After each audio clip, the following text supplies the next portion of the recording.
This is a video on the wet gas lab procedure.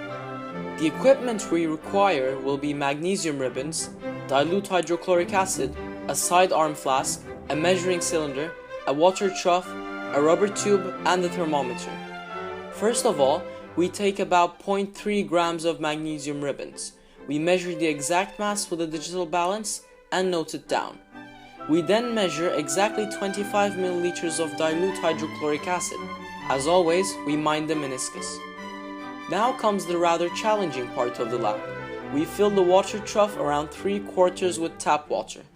We also fill a 500 milliliter water bottle and top it up so that we are sure that there is no air whatsoever in the bottle. We then close the top with our hand and immerse it in the water in the trough. It is crucial that there are no water bubbles in the bottle at this point. After one end of the rubber tube is inserted into the water bottle and the other on the side of the sidearm flask, we are ready for the reaction. Before proceeding with the reaction, we measure the room temperature and the temperature of the water in the trough. These will come in handy later in the lab process. We now pour the hydrochloric acid into the flask and drop the magnesium ribbons into it and simultaneously close the top with the stoppers so no gas escapes. We now observe that gas from the reaction travels through the tube and water and reaches the water bottle, where it is collected. When the bubbles finally disappear, indicating the end of the reaction, we see that a significant amount of the bottle is now filled with air. To make sure that the pressure inside the bottle is equal to the atmospheric pressure inside the room, we make sure the level of the water inside the bottle is the same with the level of water in the trough. We take our rubber band and wrap it around the bottle where the water level is. We can now remove the bottle from the setup. To find the air enclosed in the bottle, we fill it up to the rubber band and measure that volume and subtract it from 500 milliliters to find the air volume. Now goes the calculations. To find the mass of the magnesium used, we first need to construct the chemical equation behind it. When a mole of magnesium reacts with 2 moles of hydrochloric acid, the result is a mole of magnesium chloride and a mole of hydrogen gas.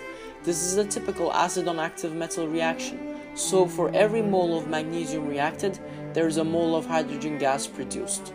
We use the ideal gas equation to find the moles of hydrogen gas in the water bottle. However, we cannot simply use the atmospheric pressure as the p-value because there is the small partial pressure of water vapor included in this value. This is because the gas traveled through water and carried along water molecules into the gas. So, we look up the partial pressure of water vapor on the internet for the room temperature and subtract it from the atmospheric pressure that day to get the partial pressure of the hydrogen in the air in the bottle. This is the p-value we use in the equation. Modifying the equation gives us N equals PV over RT. V is the volume of the air we calculated. The T is used as the average of the room and water temperatures because both those temperatures affect the temperature of the gas in the bottle. Using the equation, the mole of hydrogen gas in the bottle is found, and remember this is the same with the moles of the magnesium involved in the reaction. By multiplying this number with the molar mass of magnesium, gives us the mass of magnesium. If you are asked to calculate error, just subtract the theoretical mass from the experimental mass and divide it by the theoretical mass. Multiply by 100 and you have the error in your experiment.